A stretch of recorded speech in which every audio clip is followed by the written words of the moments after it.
Hi everybody!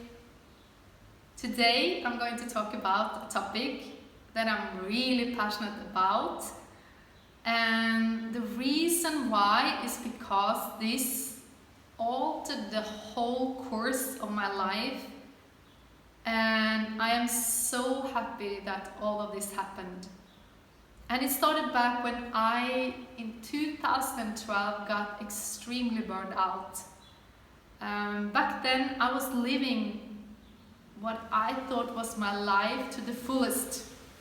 I had this beautiful yoga studio, I was teaching yoga, I was doing therapy, I was talking about having these food courses, and I was traveling the world, and I was doing whatever I wanted to do. I felt like really blessed and happy. But the way that I was doing it was so intense and actually so imbalanced that of course it could not last. And in that process of being burned out, a new world and a new way of living opened up for me, because I suddenly realized what I have been doing. And I know that I'm not alone in this, and that the world still is imbalanced. So of course I keep on sharing this because it might resonate. And so, to sum it up, I was living only in my masculine energy almost. And we have all masculine and feminine energies in us, no matter if we're men or women, or how we relate to ourselves in that way. It's nothing to do with that. So you can say the masculine, feminine, or you can also say the yin and yang. And I like to use that term because of that symbol. I'm also very fascinated, with the Taoism, with Chinese medicine. I've been teaching yin and yang yoga, so this symbol is very well known to people, so it's easy to relate to that and then go deeper into what is the yin and yang. But the symbolism in itself is that half of this symbol is black and half of it is white, and then you have a dot of each in the opposite. And it represents that, there are two halves to be a whole, and it's also a balance between the black and white. And we can see this in everything in us and everything around us in the world if we start to look at it from that perspective, and it can teach us a lot. So the thing is that for some thousands of years we have been in a masculine, young type of world or paradigm, the patriarchy. And that means that the masculine values is what has been focused on, what has been valued, and we have been searching for. And the whole other part of us, the feminine or the yin, has been in lack. And that was also what I was doing. I was so focused on all these masculine values that, the feminine was in total detriment, and I became so imbalanced that one day my physical, energetical body did not have, enough balance to sustain this way of living, and it had to stop. And I had to surrender, and then, it always comes a blessing from that. So it's a silver lining, right? So in that process, by exploring and understanding the whole feminine part of me and myself and everything around me, it started to get, more imbalance after a while, but it's taken a very long time, because these things, at least for me, was so deeply ingrained, not only in me, but in generations, because this has been a long cycle. And we're entering into this new age time now. And it's not supposed to be a feminine now. It's not supposed to switch from one to another, because we had the feminine before the masculine. Now it's supposed to exactly be, hopefully, a new age with these two energies integrated together. So, but it takes time. It takes a long time, you know. And I think especially in Western countries, and of course some Eastern countries are following the Western masculine, wheel, you know, but in general, because of the focus on the materialistic part of life. And of course Norway being on top of that list, you know, so at least for me that has been very clear. So I'm going to mention some of the qualities of what is the masculine and yang and what is the feminine and yin, because it's easier when you see it in a big perspective. And first of all, when it comes to a big perspective, we can see that the whole planet is imbalanced, you know, because we as humanity are just using the earth resources, you know, just using, never nurturing back or giving back and letting, you know, this be imbalanced. And so the whole, you know, Mother Earth is totally imbalanced now because of this. That's one way to see it so easily.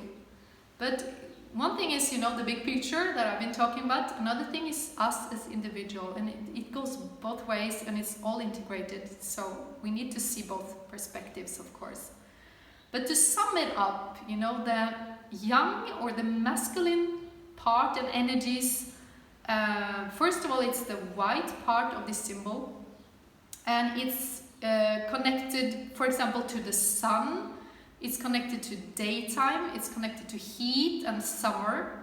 It's connected to being the extrovert part of us.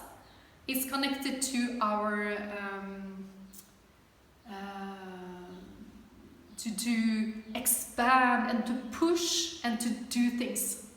It's connected to our right side of the body and our left part of the brain, because guess what? You can see this type of duality. You can call it a duality, right? With, you know, the yin and the yang, because in the dimension we live now, there is still duality. If you see it from a higher perspective, we don't think there is a duality, but here it is still. So the brain is also, you know, have two parts. So the right side of the body and the left side of the brain is also connected to this masculine. And the left side of the brain, you know, is very analytical, it's very logical, it likes numbers, and, you know, it's that part of us. And then it's also connected to, if you think about the gas, you know, in the car, stepping on the gas. And we have a similar gas in our body, and it's connected to our nervous system. Not the regular nervous system, but the nervous system that we cannot control by our will, but which is actually controlling the most important parts of our inner being. The autonomic nervous system. And that nervous system is also split in two. And the sympathetic part is the gas part, the fight and flight.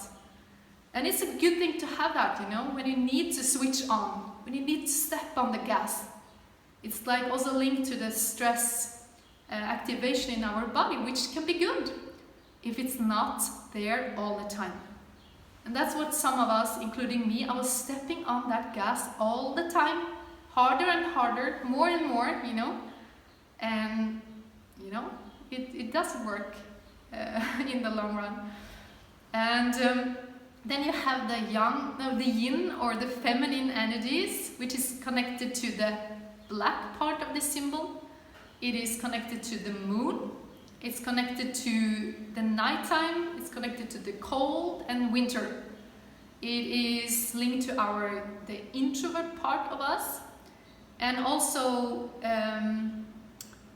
the way of going internally in our processes to just be and not do, to go with the flow and to be receptive and to let go and surrender. It's also linked to our left side of the body and our right side of the brain, which is linked to much more intuitive insights, to seeing the whole picture, not just the details. And yeah, those things, music. So, and then it's the break of our system, you know, and the parasympathetic part of our nervous system. It's connected to the vagus nerve. Some of you have heard. I wanted to mention that, which, you know, it's finally stopping and letting our system and body rest and relax. And if this system is not, if we don't have enough of this break mode on, two of the most important systems and processes in ourselves are not able to function properly. And this is scientific. So it's about sleep, being able to get proper sleep, and also the whole digestive system, the whole gut, which we now know is the second brain, and how extremely important it's, probably even more than we already know. So if you don't have enough of rest and relaxation, you put the brakes on, and being in that feminine yin energy, these things are not working properly. And then you have it going, so it's not just affecting, like, this yin and yang is just not just a philosophical term where, you know, it is directly linked to our physical body, which, you know, it's also linked to the mind and the feelings and the energies, everything. So that's why it's so extremely important. I think for most people, I have been very, very focused on yin because I was lacking that so much. And that's what I've been teaching to others, yin yoga. And learning to relax, learning to let go, learning to surrender, learning to nurture and take care of yourself. All of these things, because this is what I've been going through. And I think most people are lacking that still. But of course, the end goal is to balance the yin and yang, balance the masculine and feminine, balance giving and receiving, and everything in ourselves, but also in the world around us. So that was the yin and yang story for today. I appreciate so much that you're watching this, so thank you, and I hope to see you next time. Bye.